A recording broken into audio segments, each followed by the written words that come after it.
On go. The in-cab inspection. You don't successfully knocked out the outside. You don't got all the points you can from the outside. You don't did the front. You don't did your ABCs except for the B and the F. You don't did the all parts. You made sure you had clearance between the tractor and trailer. You did your landing gear. You did your trailer support frame. You made sure there wasn't no holes. Then you did the trailer suspension. Then you did the trailer doors. You did your light test. And now they're sitting right next to you. And you're about to do the in-cab inspection. Here's where a lot of people choke the fuck up. A lot of people fuck up on their in-cab. A lot of people fuck on the outside too. Don't get me wrong. But here's where people, if you got all your points on the outside, here's where things start to get a little bit serious. And people start choking. Breathe. Relax. Remember, you know this. Trust the process. So, first thing you're going to do is your seatbelt. You're going to check your seatbelt. Pull your seatbelt down. Tell them it's properly mounted and secure. Not cracked, bent, or broken. It's not ripped, torn, or frayed. It latches and unlatches perfectly. That's your seatbelt. Then you're going to check your mirrors. Your mirrors, remember, they have to be properly mounted and secure. Not cracked, bent, or broken. They're clean and they're adjusted to you, the driver. Once you get done with that, you're going to mention your windshield. Now, a lot of people mess up on the windshield. Don't forget your windshield. It's properly mounted and secure, not cracked, bent, or broken. There's no obstructions, aftermarket stickers to, there's no aftermarket stickers to block your obstruction, and it's clean. So remember your aftermarket stickers, because a lot of inspectors, they'll catch you up on that. There's no aftermarket stickers to block my view or obstruct my view. When you say there's no obstructions, that probably just play that off. But make sure you mention there's no aftermarket stickers to block your view or obstruction. And there, it gotta be clean. So you'll work your way from there. You look at your windshield wipers and the windshield washer. That's properly mounted and secure. The blade and the arms are properly mounted and secure, not cracked, bent, or broken.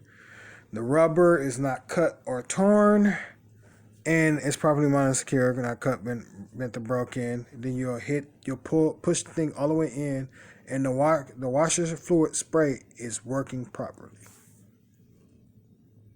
Because I messed up on that too. I totally forgot it. So with the windshield wipers and washer, it's properly mounted and secure. The arm and the blades are properly mounted and secure, not cracked, bent, or broken. And the rubber is not cut, torn, or frayed. And the washer fluid sprays properly that's it.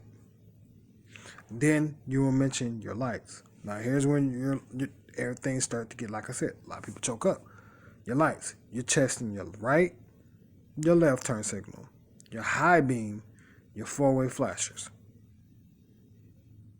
Don't forget that. Turn signals. I'll make it easier. Turn signals left and right. High beams and your four-ways. Don't forget that. Then your city horn, your air horn. Then you'll sit back, because you're going to want to remember all this. Go, okay, what's next? What's next? Oh, my water temper and oil pressure, voltage meter. Make sure that they're all in proper range. Okay? After that, you'll go to your air pressure. Now remember, before you do your 3-point brake inspection, your air pressure has to be between 120 and 140. That's in operating range.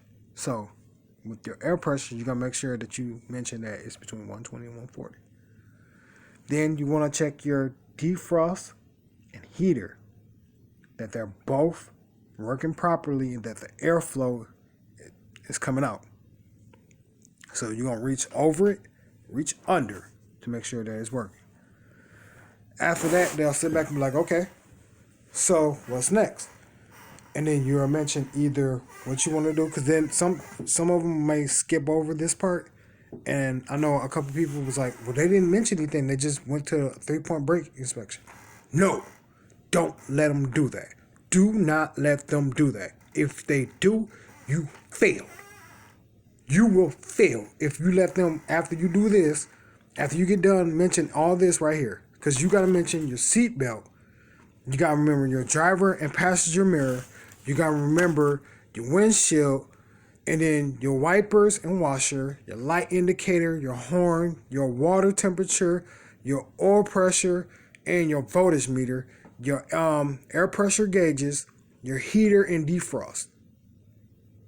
That's all you have to remember for that little bit. And then if the inspector said, well, we're going to do a 3-point brake check. No, sir. No. I think we're missing something. You have to do a tug test and a service brake test. Remember that. Do not let them skip over it, because if they skip over that and you think you're going to pass, no, you will fail. So, parking brake test is not that hard. Only thing you have to do, depending on what, I did it in an automatic. So, it's in neutral, pushing the trailer brake. You set it from neutral to drive and give it a little gas. It should pull, tug this way one time. I normally do it twice.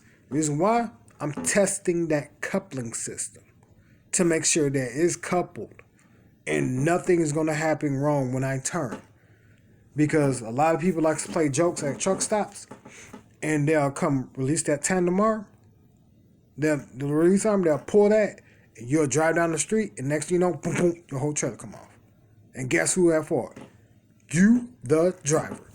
So, what you want to do, like I said, in neutral, put it in drive. Make sure your foot is off the service brake, but put it in drive. Push that yellow button in. Neutral to drive. Push one time, make sure it tug. Push again to test that coupling system. Put it back in neutral. Pull that bitch back in. Then you want to push in the red one, which is your tractor. Do that one time. Whoop, clink, clink. I'm good. That's your tug test. Now, most of them will want you to explain the service brake, what you would do in a service brake. Now listen to me. I want y'all to understand this. I got mad love for y'all, and I don't want to see anybody fail. Here's how you do it. So, you're pushing both valves. Your tractor and trailer valve. You'll push it in. You'll let the whole entire system build up pressure, because it got to be between 120 and 140, right? You'll bring it to a slow creep, and you'll firmly push on that service brake. And you'll make sure your steering wheel don't pull to the left, doesn't pull to the right. Your tractor and trailer doesn't pull to the left, doesn't pull to the right. If it do, then one of your brake lining is worn dangerously thin. But if it doesn't, then everything's cool. If it doesn't pull to the left or the right, that's what you'll tell them. I will push in both my valves. This is what you tell them. Push in both my valves. I will bring this tractor and trailer to a slow creep of 5 miles per hour. I will firmly press down on my service brake, and I will make sure my steering wheel doesn't pull to the left or right. If it does, one of my linings is worn dangerously thin. Service brake. Here's where a lot of people felt like, because this is an automatic fail if you don't remember how to do it. And it's your 3-point brake inspection. Now, your 3-point brake inspection is a totally different animal. So what you want to do with your 3-point brake inspection, you want to fan your brakes down. I did it in the automatic. This is what I did. You want to fan your brakes down to approximately 90 psi. Once it gets to 90 psi, you'll tell them I'm ready to start my test. I will let my air pressure build between 120 to 140, where the governor will cut out. How do I know that the governor has cut out? Because you can't tell all the time by the sound that You won't hear it all the time. My needles will stabilize. Then be like, okay. So you fan it down to 90. And then you let the pressure. Sometimes they'll tell you assist it. So if you're going to assist it, you press all the way down on the that gas pedal and let it build up between 120 and 140. And you'll see it, because then sometimes you'll hear the governor cut out. Sometimes you won't. And you'll see your needle stabilize. Here's where a lot of people mess up at. They'll press in, they break, both of their valves, the tractor and trailer. Don't do that. Don't touch them things. Yeah. Cut off your truck. Turn it off. Yeah, shut off. You turn it on, but not to the start position. You allow your needles to sweep. Boom, boom. You're pressing both of your valves. That's it. Pressing both your valves. You'll wait for your the air pressure to stabilize. So you'll wait for your needles to stabilize.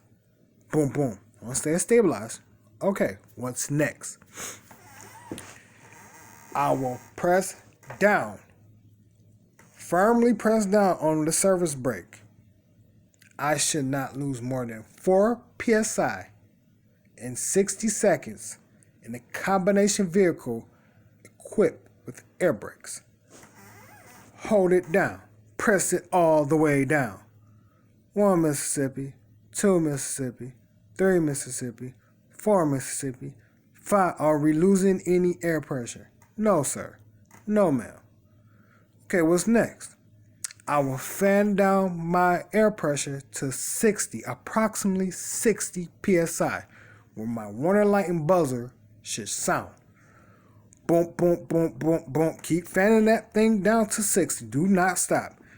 Beep. It'll sound. Like, okay, my warning light and buzzer has came on. I will continue to fan down to 40 psi, where both my valves should pop out. Continue to fan and don't stop, because if you stop, you fail. Boom, boom, boom, boom, boom, boom, boom, boom. One may pop out. Keep fanning that thing down until it hit. If it doesn't pop out when it hit 40 and they see it, don't touch them valves.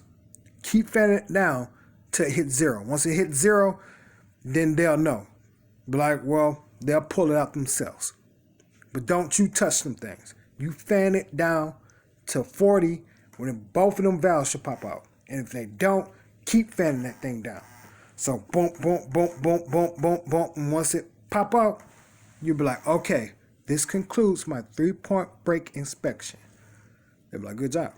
Then you'll turn the truck on and you'll build up air pressure. And then you're off to the races. The next thing is your maneuvers. And that's pretty much the whole entire thing. You just got to remember, do not touch them valves until you turn off your truck, turn it to the start position, but not turn it on, but not to the start position. Sorry about that. Turn it off, turn it on, but not to the start position. Once that, you wait for your needles to sweep. Then you push in both of your valves. Wait for the needles to sweep. So that's what you want to do. You want to get it down to 90. This is what you want to remember. Get it down to 90. Let the air pressure build to 120 to 140 with a governor cut off. How you know? Your needles will stabilize. And once that happens, you turn off the truck. Turn it on, not to the start position. Let your needles sweep. Press in both your valves. Wait for the valves. Wait for your needles to stabilize. Boom, boom. Once it's stabilized, I will firmly press down the service brake. And I should not lose more than 4 psi in 60 seconds in a combination vehicle equipped with air brakes. Hold that boy. Count. Are we losing any? No. Here comes the other part. Now, I will fan this down to approximately 60 psi. My warning light and buzzer should pop on. Keep fanning it down. It's going to pop on. You're going to hear it. Beep, beep. I will continue to fan this down to approximately 40, where both my valves should pop out. Fan it and look at that. Look at your valves. Watch them. Don't take your eyes off them. Watch it. Boop, boop. Popped out. Okay, this concludes my 3-point brake inspection. Now, turn the truck on, let the air pressure build, and you're off to the races on your maneuvers. And that's your pre-trip. That's the whole entire pre-trip broke down. So, hit the like button, share this video, share all my videos. Somebody gonna need it, because pre-trip is the most hardening thing that a person can go through. It's difficult, but if you break it down, you will be successful. So, if you do like I said, remember, once you get to the front, remember all your lights, check for the puddles and leaks. Once you go to the passenger side, remember the word bears. You get everything. Then once you get to the driver's side, only thing you have to really acronym that you have to remember is inflation, condition, and depth. I remember it. Inflation, depth, condition. I don't know why it's just backwards, but it's the same lettering, ICD. You know what I'm saying? And then once you get to the back of the tractor, remember your ABCs. Leave out B and F, because you're going to already mention, you don't have to mention nothing about your battery. You're already going to mention your frame. Then, you know what I'm saying? Remember your tires and your drive shaft, axle, and suspension. Then you got to remember all parks, for your coupling system. Remember the spacing between the tractor and trailer and landing gear. You know what I'm saying? Tractor and landing gear. And then your DOT, your lights, you know what I'm saying? Your landing gear itself, the frame of the trailer. I don't know why I'm going blank right now, but the frame of the trailer. Make sure you ain't got no holes. Go to the lights, mention the lights. Then the door handle, door hinges, the door itself, and the lights. Do the light test, end cap, service brake, tug test, and 3-point. And like I said, after that, off to the races. It's your boy ASAP Scoop. I hope that you be successful. I hope this video really helped y'all. Like I said, I'm not the perfect person. You know what I'm saying? I've messed up a couple times too on it. But I got an 85 out of 90. So I must be doing something right, or did something right. So like, share. If you want to subscribe to this channel. But definitely like and share these videos, because somebody's going to need help on it. And they need a little bit of trucking knowledge. So, you're on the road with me. Holla.